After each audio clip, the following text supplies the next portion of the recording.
May nanggulo sa peaceful rally ng mga Duterte supporters. Anyari? Ay, baka na-hurts lang. Kasi ang sinisigaw sa mga nagrarally dyan, Marcos, Marcos magnanakaw, ay malamang may kasabihan, masakit ang katotohanan. O ito, panoorin po natin ang video na kung saan may pagtitipon po ang Duterte supporters. Kasama po dyan sila Attorney Harry Roque, na kung saan biglang may lumutang. Nag-iisa lang. Teka, nag-iisa? Wala na ba siyang kasamang kakampi dyan? Kawawa naman. O ito, panoorin natin ang video.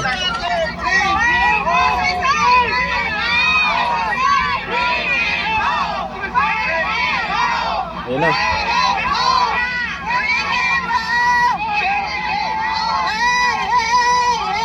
Ayan, pinagtulungan. Hindi kailangan ng isbok.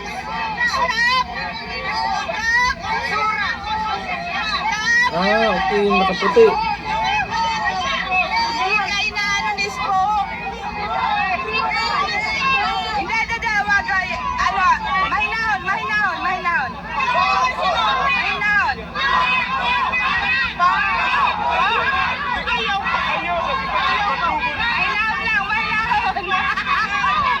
Pikon?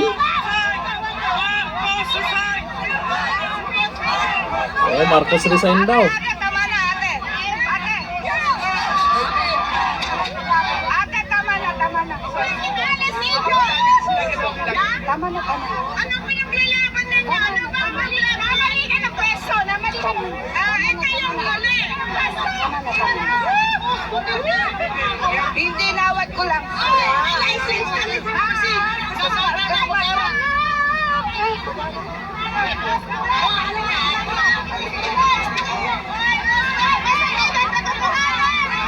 Bakit yung nagsukipi? Kayo kasi totoo. Xbox kasi ako. Ayan, magsayawan nila kayo. Atilina. Marcos magnanakaw ang sigaw nila dyan, oh.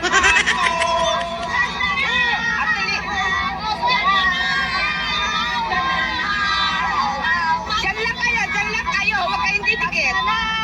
Huwag kayong didikit. Diyan lang kayo. Oh, ang dami palang mga Duterte supporters dyan na nagrarally. Peace rally naman yan. Alam naman natin na pag mga Duterte supporters ang lumalabas at nagtitipon-tipon, walang gulo. Eh bakit merong biglang, ano ba yan, napikon lang siguro o hindi niya matanggap kung ano yung pinagsasabi ng mga nagrarally? Eh yan yung mga nakikita nila ngayon. Yan yung sa tingin nila kung bakit ayaw nila kay Dunyor. Kanya-kanya naman tayo ng paniniwala. Eh bakit kailangang mag-isa ka? Pupunta dyan? Nako, nag-isip ba yan? Eh di gumawa din siya ng grupo kung merong naniniwala sa kanya kasi mag-isa lang, sa nakikita natin sa video, mag-isa lang siya. Eh kung maraming mga Marcos loyalist or mga nakasuporta kay Dunyor, ay magtipon-tipon din kayo dyan. Dito natin nakikita na kahit sa ibang bansa, mga OFW, maraming naniniwala sa mga Duterte. Marami ang Duterte supporters, organic yan ha, hindi trolls. Kasi marami sa social media, mga supporters daw ni Dunyor ay nagko-comment dyan, eh bali-balita natin, may iba dyan, ang daming account, tapos isang tao lang, kaya nagmumukhang marami-rami. Medyo marami-rami, medyo lang. Eh dito po sa ginagawa nila, pinapakita nyo lang kung ano kayo. Ayon po dito kay Mark PJ Atendido, akala ko ba mahal si BBM ng mga OFW? Bakit mukhang isa lang nagtatanggol sa kanya dyan? Yun nga lang. Sabi ni Lily kapag mag-isa lang, huwag susugod, wala kang laban dyan. Mag-organize ka rin ng sarili mong rally para hindi ka nag-iisa. Ang tanong, may sasama ba? Meron ba silang kasamahan dyan? Eh baka sa lugar na yan, nag-iisa lang siya. Ang nakain yan, ng OFW yan, kung sino man yan, ang nakain yan na sumugod mag-isa. Diba? Kawawa naman. Hirap ipagtanggol si Dunyor dahil sa ginawa ng mga loyalista. Ay nang lang pala, mag-isa lang siya. Loyalista nga.